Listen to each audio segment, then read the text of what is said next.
Okay, firstly I want to talk about sweet potatoes, or how I'm doing them.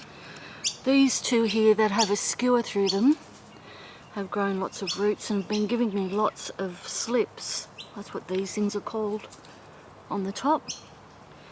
The ones that are there at the moment I might let grow a bit taller, but once I've got them to a decent length I put them in water. And this one, I don't know if you can see, has got roots on it. And when I think it's got enough roots, I put it in the ground.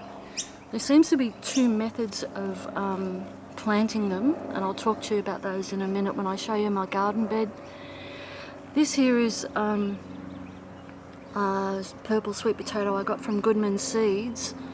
It's got a lot of roots on it, but it hasn't started giving me any slips yet. I thought these ones that I grew last year might have been at the end of their life, but they're still giving me slips, so that's fairly good. This is my sweet potato bed. The potato that you see there is laid horizontally with all the leaves pulled out, about 30 centimetres long, with just the leaves on the end left poking out of the ground.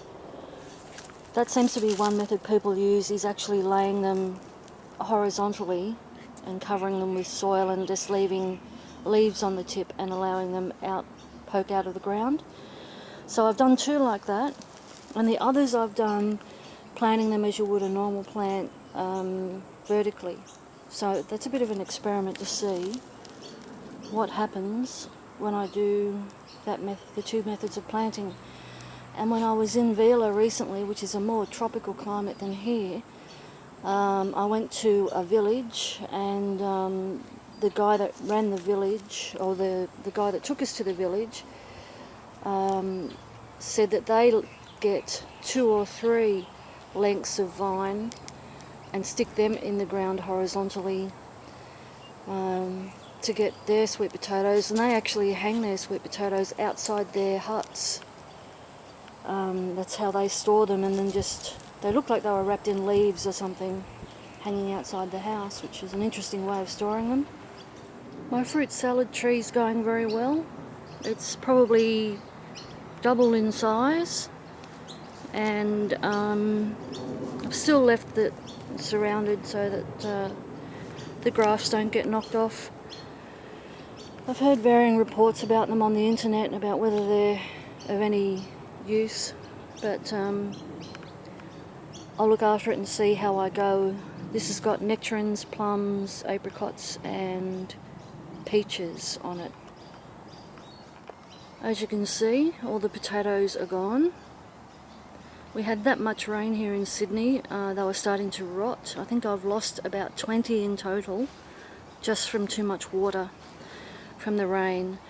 So I've moved them temporarily to under my carport to let them sort of dry out a bit, because they were quite heavily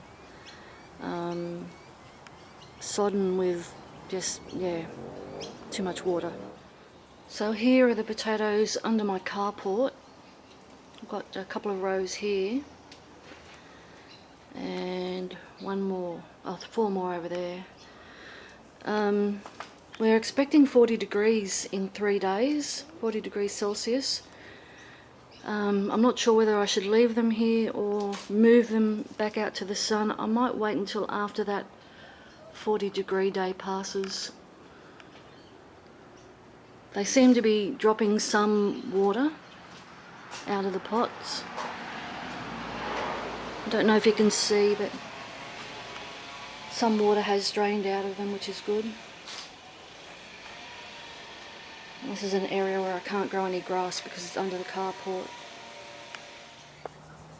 So the rest of the garden, here's my broccoli that has been severely damaged by grubs. I have sprayed it with dipel yesterday.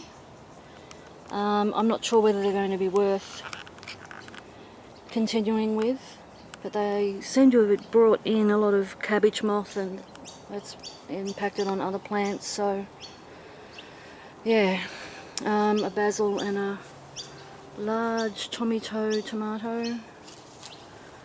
In this one I've planted spinach seeds. There's nothing come up yet, and I've fenced it off so my pets don't get in it. Beetroot and 2 cucumber plants. The one on the right there is a Lebanese one, and this one is called a lemon cucumber. It's going quite well. A couple more broccoli and a couple of beans in there. These are the rest of the beds. This first one has tomatoes, and I put some basil in, but it's not doing that well.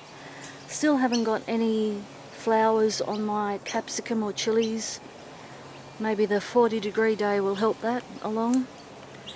I'll do some close-up on some tomatoes in a moment. So there's more tomatoes in here, and corn. Corn's doing quite well. Although I did see some strange bug on it this morning and got rid of it. Sort of a brown spotted beetle-y looking thing. Some lettuce is rapidly going to seed, parsley. And in this one I've got another tomato, a chilli, carrots, pumpkins, 2 pumpkins, one there and one in the corner. Spring onions and onions.